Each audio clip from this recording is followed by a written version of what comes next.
यार इस तरह है कि किसी ने कोई कहते हैं आटा बेचा है, किसी ने कोई आटा बेचा है?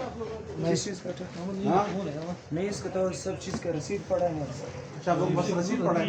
रसीदें हैं आपके पास जी हर चीज का?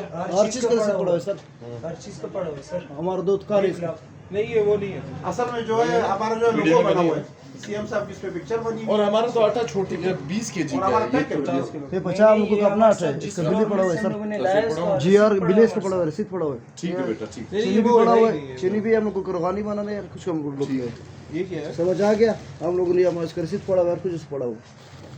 ये नमक है, ये नमक ये चीनी है, सोडा भी दिखाया और कुछ इसको पड़ा हुआ है। हम लोग कुछ नहीं लाए ना कुछ। देखिए जी, सबसे पहले तो ये है कि आपके सामने है, आप सोशल मीडिया वाले हजरात और मीडिया वाले हजरात, कोई एक बंदा नहीं आया कि हम बोलें कि ये कोई स्क्रिप्टेड है या कुछ है। आप लोग मुख्तलिफ लोग आए हैं, आपके सामने ये तंदूर वाले से खुलवाया गया है। इसी सदर साहब मौजूद हैं, मेरे डायरेक्टर साहब भी साथ हैं। हम इधर आए, इधर ऐसी कोई चीज़ नहीं है। अगर आटा तो दूर की बात, कोई रैपर ही हो जाता तो हम समझते कुछ ऐसा हुआ, लेकिन अल्हम्दुलिल्लाह ऐसी कोई चीज़ नहीं है। हमने अपनी तसल्ली कर ली है। आप मीडिया वाले भाइयों से, हजरात से गुजारिश है कि जिस तरह उनने वीडियो बनाई थी बाहर से, आप लोग भी काइंडली बना लीजिएगा कि कल को ये ना बोलें कि जगह कोई और थी।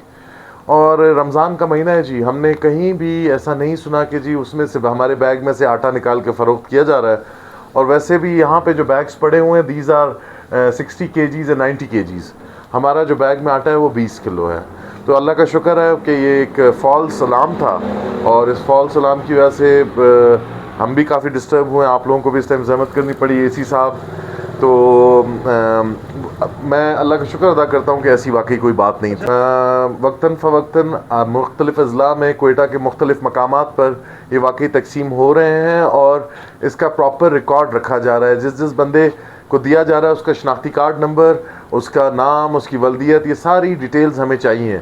तो होपफुली जैसे कि ये एक फॉल्स अलार्म आज हुआ, विच इज़ वेरी अनफॉर्चुनेट, नहीं होना चाहिए। आप अगर जिनने वीडियो बनाई है वो उस गाड़ी के साथ रुक जाते और थोड़ी तहकीक भी कर लेते, तो आपको, मुझको, एसी साहब को, इस गरीब तंदूर वाले को जहमत ना उठानी पड़ती। क्योंकि इसका भी तो इज़्ज़त नफ्स है ना जी।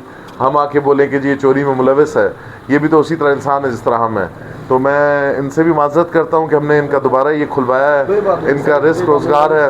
ये मुख्तलिफ जो है ये डिस्ट्रीब्यूशन पॉइंट्स बने हुए हैं, और बाकायदा जो है वो लिस्टें जो है, आपको पता है कि इधर में एक तरह का लोगों में जो है वो पहन जाता है। तो बाकायदा ये लिस्टें बनी हुई, और हम जितने भी डिप्टी कमिश्नर हैं, इसको मैं अप्रिशिएट करता हूँ। ये जितना भी हमारा राशन है, डोर टू डोर जो है लोगों को जो हकदार है, गरीब मुतहक है, उनको जो है मिल रहा है। अच्छा, एक और चीज़ मैं आपके ज़रिए एक रिक्वेस्ट करना चाहूँगा। देखिए जी, मेरे ड्राइवर्स भी रोबोट्स नहीं है, इंसान है। रमज़ान का महीना है, इफ्तारी के बाद अगर वो कहीं खड़ी करके कोई चाय पीता है, कुछ करता है, तो उसको इतना सीरियसली ना लिया जाए, ठीक है जी। जैसे हम इंसान हैं वैसे वो भी इंसान है। तो आप लोगों के थ्रू मेरी गुजारिश है कि आइंदा अगर किसी को ऐसा इबाम हो तो थोड़ी तहकीक कर लें, ठीक है जी। बहुत शुक्रिया जी, बहुत